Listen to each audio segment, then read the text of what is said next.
no one will be able to be armed. We will take all weapons.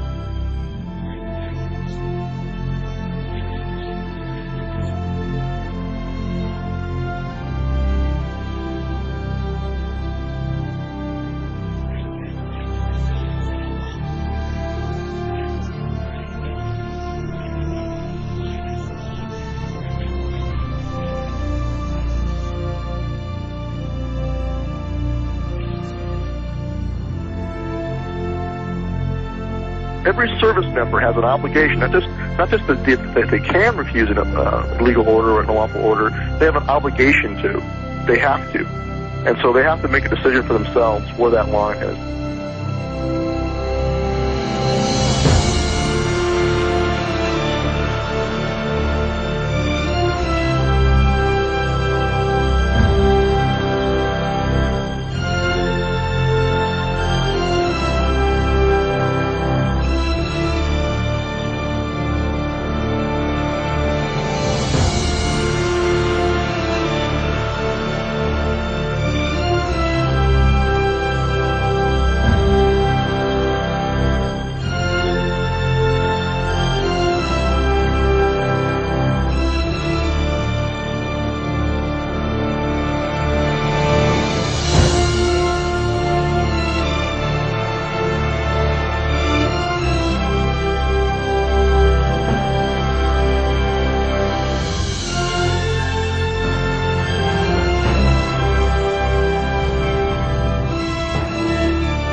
That anyone can understand why these people, after 6 days, are still in this filthy, miserable convention center. Why are they still here? There's the freeway here. I tell you what I would have done, what I would still do, I would say, let them walk out of here. Let them walk away from the filth.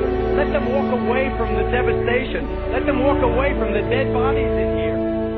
Let them walk out of there because I'm standing right above that convention center. And what they've done is they've locked them in there. The government said, you go here and you'll get help. Or you go in that Superdome and you'll get help. And they didn't get help. They got locked in there and they watched people being killed around them. And they watched people starving. And they watched elderly people not get any medicine. And now they know it's happening because we've been telling them repeatedly over and over every day. And you know what they're doing now? And I'm not blaming anyone. I'm telling you what's happening. They have set up a checkpoint at the bottom of this bridge. This is the bridge that takes you from New Orleans over into Gretna, from Orleans Parish into Jefferson's Parish. It's the only way out. It's the connection to the rest of the world. And they've set up a checkpoint, and anyone who walks up out of that city now is turned around. You are not allowed to go to Gretna, Louisiana from New Orleans, Louisiana. Over there, there's hope. Over there, there's electricity. Over there, there's food and water. But you cannot go from there to there. I think the government will not allow you to do it. It's a fact. I don't know, man. Let them walk out of here. Let them walk the hell out of here. Let them get on that interstate and walk out. We had Walmart deliver 3 trucks of water, trailer trucks of water. FEMA turned them back. They said we didn't need them. This was a week ago. FEMA, we had 1,000 gallons of diesel fuel on a Coast Guard vessel docked in my parish. The Coast Guard said, come get the fuel right away. When we got there with our trucks, they got a word. FEMA says, don't give you the fuel. Yesterday, FEMA comes in and cuts all of our emergency communication lines. They cut them without notice. Our sheriff, Harry Lee, goes back in, he reconnects the line, he posts armed guards on our line and says no one's getting... That's why we issued our declaration of 10 orders that we will not obey.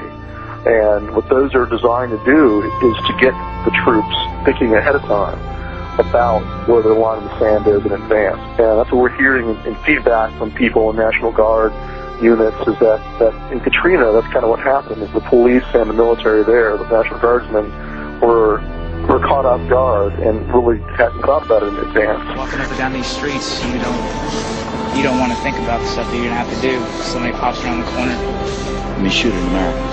Yeah. And what we're hearing is that it won't be the same way next time. There'll be more who will say, no, I'm not going to do that.